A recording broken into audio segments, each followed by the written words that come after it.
لگے گی آگ تو آئیں گے کئی مکان زد میں، یہاں صرف ہمارا مکان تھوڑی ہے۔ اپنے گھر کو ہم دیکھ نہیں رہے، دوسرے کے گھر میں جھانکنے کی کوشش کر رہے ہیں۔ 6 دن پہلے بہار میں طاہر حسین کی موب لنچنگ ہوئی، اس پر وشو ہندو پریشد نے کوئی دھرنا پردرشن کیا؟ آپ کہہ رہے ہیں کہ انہوں نے اللہ اکبر کا نعرہ لگا کر جو ہے کیا، ہم کنڈم کر رہے ہیں اس کو، لیکن آپ بھی تو جے شری رام کا نعرہ لگا کر مسلمانوں کو مار رہے ہیں نا ہندوستان میں۔ آپ اپنے گھر میں لگی ہوئی آگ کو بجھانے کے بجائے آپ دوسرے کے گھر کی آگ کو بجھانے کی کوشش کر رہے ہیں۔ یہ نفرتی چنٹو جان بوجھ کر دیش میں نفرت پھیلانے کا کام کر رہے ہیں۔ میری سمجھ میں ایک چیز نہیں آتی، اپنے گھر کو ہم دیکھ نہیں رہے، دوسرے کے گھر میں جھانکنے کی کوشش کر رہے ہیں۔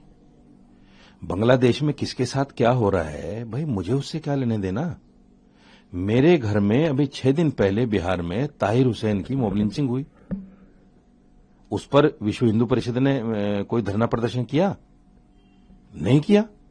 کوئی آواز کسی نے اٹھائی؟ نہیں اٹھائی۔ کسی نیتا نے کچھ اس کے لیے بولا؟ نہیں بولا، اس لیے کہ وہ مسلمان ہے۔ اور آپ پردرشن کر رہے ہو اس لیے کہ وہ ہندو تھا مرنے والا۔ میں اس کی نندا کرتا ہوں، میں نے پہلے بھی بیان دیا، میں آج بھی کہتا ہوں کہ اس کو مارنے والے مسلمان نہیں ہو سکتے، میں اتنا سخت بول رہا ہوں، اس کے مارنے والے مسلمان ہی نہیں ہو سکتے، کیونکہ اسلام اس طرح کے کسی کو مارنا، اس طرح جلانا، اس کی لاش کے ساتھ بربریت کرنا، اسلام قطعی اجازت نہیں دیتا۔ اسلام تو یہ کہتا ہے کہ اگر کسی ناحق آدمی کو آپ نے قتل کر دیا تو ایسا ہے جیسے پوری انسانیت کو آپ نے مار دیا۔ تو مسلمان تو وہ ہو ہی نہیں سکتے۔ لیکن میں تو ان لوگوں سے سوال کرتا ہوں جو بنگلہ دیش کے ہندو تو ان کو نظر آتے ہیں، ہندوستان کا مسلمان نظر نہیں آتا۔ سینکڑوں مسلمانوں کو جے شری رام کا نعرہ لگا کر، آپ کہہ رہے ہیں کہ انہوں نے اللہ اکبر کا نعرہ لگا کر جو ہے کیا، ہم کنڈم کر رہے ہیں اس کو، لیکن آپ بھی تو جے شری رام کا نعرہ لگا کر مسلمانوں کو مار رہے ہیں نا ہندوستان میں۔ آپ اس پر کیوں بات نہیں کرتے؟ آپ اپنے گھر میں لگی ہوئی آگ کو بجھانے کے بجائے آپ دوسرے کے گھر کی آگ کو بجھانے کی کوشش کر رہے ہیں، یہ تو بیوقوفی ہے۔ آپ پہلے اپنے گھر کی آگ کو بجھائیے۔ جو لوگ کھڑے ہو کر یہ کہتے ہیں کہ مسلمانوں سے کاروبار نہ کرو، مسلمانوں سے لین دین نہ کرو، ان کو مکان کرائے پر نہ دو، دکان کرائے پر نہ دو، ان لوگوں کو کیوں نہیں سمجھاتے آپ کہ یہ نفرت کی باتیں ہیں؟ دیش میں اس طرح کی باتیں نہیں ہونی چاہیے۔ یہ دیش پوری دنیا میں اس لیے جانا جاتا ہے چونکہ ایکتا میں انیکتا اس کا سدھانت ہے، انیکتا میں ایکتا اس کا سدھانت ہے۔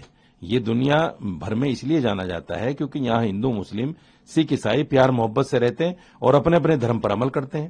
لیکن یہ نفرتی چنٹو جان بوجھ کر دیش میں نفرت پھیلانے کا کام کر رہے ہیں، اور ہندو مسلمان کر کے، بنگلہ دیش پاکستان کا نام لے کر ہندو مسلمان کر کے اس دیش کو آگ لگانے کی کوشش کر رہے ہیں۔ ایک راحت اندوری کا شعر مجھے یاد آتا ہے کہ لگے گی آگ تو آئیں گے کئی مکان زد میں، یہاں صرف ہمارا مکان تھوڑی ہے۔ جب آگ لگے گی تو وہ پھر ہندو مسلمان نہیں دیکھے گی۔ اور ہم نے دیکھے ہیں دلی دنگے، ہم نے دیکھے ہیں مظفر نگر دنگے، ہم نے دیکھے ہیں 2002 کے دنگے، پھر وہاں ہندو مسلمان نہیں دیکھا جاتا، دنگے میں سب کے گھر جلتے ہیں، جب آگ لگتی ہے سب کے ہاتھ جھلستے ہیں۔ تو یہ کیوں نہیں سمجھتے یہ لوگ؟ 1947 کو ہم آج تک نہیں بھولے ہیں۔ آپ کیا چاہتے ہو کہ دوبارہ نفرت پھیلا کر ہندو مسلمان کر کے اس دیش کو دوبارہ پھر بانٹ دو؟ مسلمان ایسا نہیں ہونے دے گا۔ یہ دیش اب نہیں بٹے گا، بٹ گیا ایک بار، اب نہیں بٹے گا۔